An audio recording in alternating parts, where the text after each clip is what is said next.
All right, let's take Olu real quick and Olu Orange team. Pardon me if I don't get you. Okay, yeah, I think I see you now. Go ahead, Olu. All right. Can you hear me? Yes, sir. Okay, so this is Ulu, and I'm presenting for the Orange team. Um, so this is the DPIA assessment report on my screen here. The executive Yeah. summary is up here. We're looking at a maturity score of about 3.10, and we have a snapshot, represent visual reference and representation of the distribution of Okay. average scores up here. According to the report, our area of strength here looks into documentation and reporting, training and awareness, and integration of privacy frameworks. Opportunity areas based on the report, uh, data collection and processing, privacy risk identification, and mitigation strategies. So we have the mitigation action plan right here. We have Okay. about three I areas to look into, and the mitigation step is to develop and implement standard data collection procedures. That's in the area of data collection and processing. Addressing privacy risk and identification.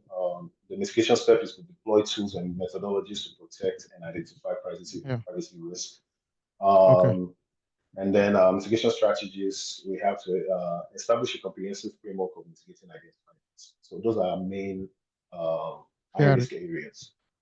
Okay. So at least those are, especially the ones that are short-term fixes, building Mhm. policy, implementing procedures. Those are quick wins we can easily take care of. Okay. All Yes, right. sir. Cool. All right. Thank you very much. Awesome job, Olu. Thank you. Mhm. Thank you. All right. Okay. So we'll wrap it up for tonight here.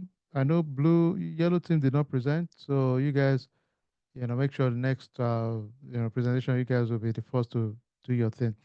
I know we have a question. Let me take this question. It's a popular one, and I'll quickly address it. So sometimes I get it, folks. I know somebody says it's a crime to give five, and let me tell you. Let me just tell you the way I look at it. Right. Let me give you two examples.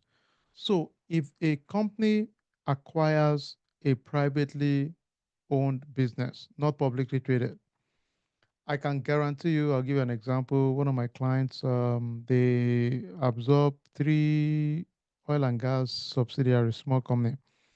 Small relatively, right? It's still, each one of them was still about $2 billion, $3 billion company. So they are relatively small compared to the big guy, but they acquired these three subsidiaries. Now, because they were initially privately owned, it's fair to say they were not obligated to be in compliance with many things, right?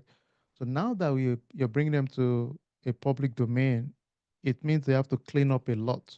So I know for that kind of company, for the first 2 years, it will be a disaster. They are cleaning up, right? So you can imagine their first year was at 1.3, and you now give them recommendation.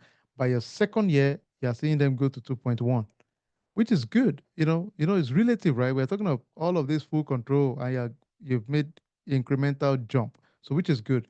For you to get to a point, I would say you're getting five. I think your maturity would have been better. You would have been consistently at 3.4 in aggregate.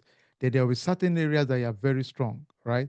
So personally, right, I'm just telling you from my own personal experience. Mostly, I would put the honors on you to make me so comfortable to say you deserve a five generally. Now, there's some environment you know that this is a five. For example, if you're I don't want to call names, but let's say Google has been publicly traded for many years and they have a lot of continuous improvement process established, report, dashboard, quality assurance. They are analyzing all their reports quarterly. They are doing assessment, blah, blah, blah. So, in that kind of scenario, they will probably have, they are more matured. Certain areas of their business line would be easy to justify pi because they have continuous process improvement within that domain area. So I can justify it. But the way I look at it is it's you. Can you, in good faith, think like a lawyer and say, if I'm representing this client, can I defend it? Because in your case, we can't be too nice for one reason.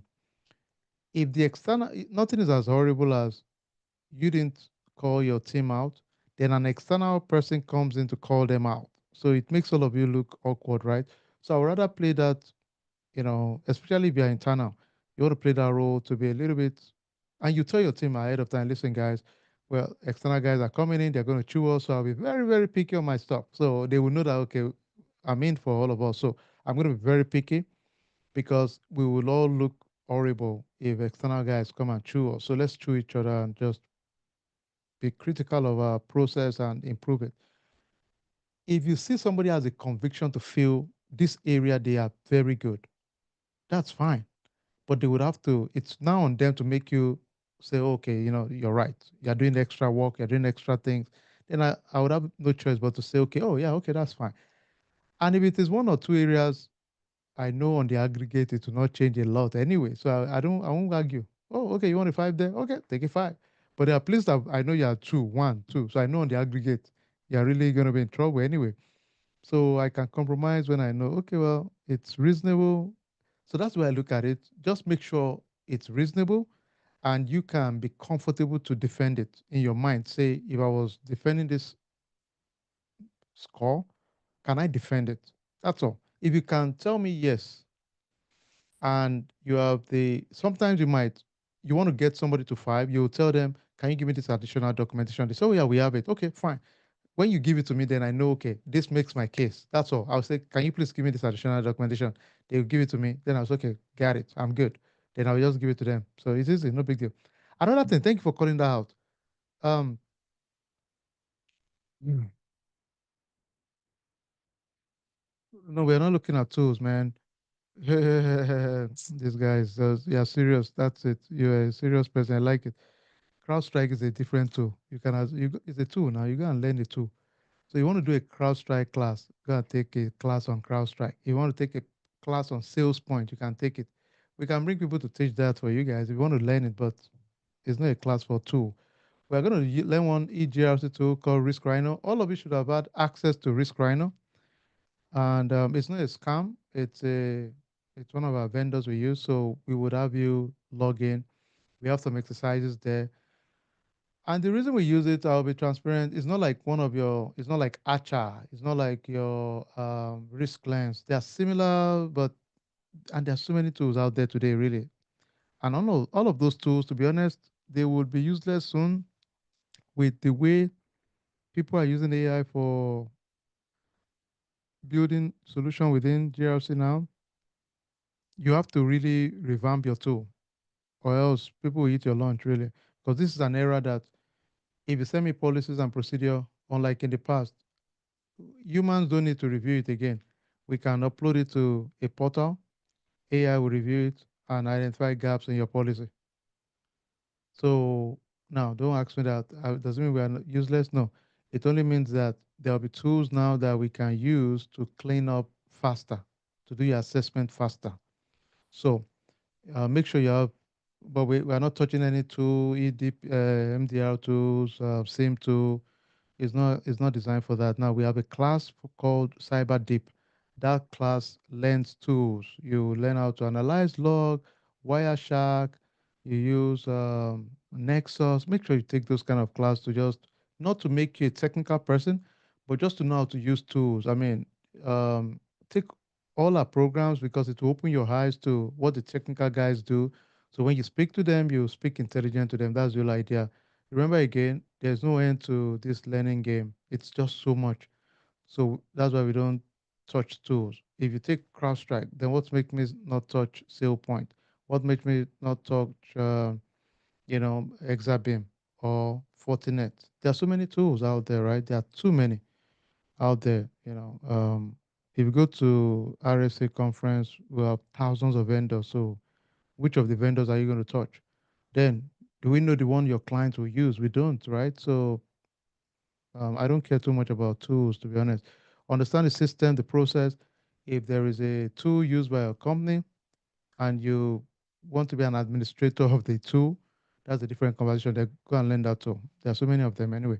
All right, let's another one. Can we modify report after receiving request evidence and then change? Oh yeah, oh yeah, oh yeah. Remember again, one thing you should remember, ladies and gentlemen, we'll be out of here now. Every one of these things we use, all the assessment you're doing, beside your manager or your senior manager and director, They'll probably look at it once they approve it. After 6 months, another year, cycle is over it. So it's not going to be, it's just going to be seen once and before the final report. But you have the power to make changes before your final report. Based on additional evidence, knowledge, you can always make a change. Nobody's going to stop you because you have additional information. Okay, let me take it back. As long as it's before the deadline for submission of, sometimes there are deadline for submission for reporting sake. In those cases, yes, you have to submit for. And what I recommend is when you do any assessment, always tell them you must say this to in your email or whatever. You tell them, listen, every evidence, every response should be provided before this date. If it's not provided, we'll make an assumption it's not available and we'll score it accordingly. That's it. So you put the pressure on them. If they don't provide it before that day, it's fair to say you probably don't have it. So I will just make a decision that you don't have it. That's all. Now you might come back and bitch and get angry and say, well, I'll say, well, remember I told you, if I don't see it, it's as good as it does not exist because you didn't provide it. Simple. So that's easy. All right. Hopefully that was helpful. And thank you all. Keep grinding, keep pushing. I'll see you all on Saturday. Let's keep enjoying this, man. But don't waste your time. Start applying. Let's keep having fun. From next week, be ready to start applying. This week, I'm kind. I'm trying to get you guys to that mindset. Next week, I'll be a bulldog, just telling you guys start applying, start applying. Let's try, make mistake, push one or two resume out there. Let's start sampling the waters. Okay, you don't have to apply to 100 yet, but at least within next week, each one of us commit to minimum of 10 job application thrown out there. So at least we start getting that process going, 10 for next week. Let's make that commitment and I'll be on your case, pushing you. Have you started applying? 10 for next week. This week, start getting your thoughts together, hold your use cases and have fun with it. All right. Thank you so much. And I will see you guys on Saturday. Thank you, everybody.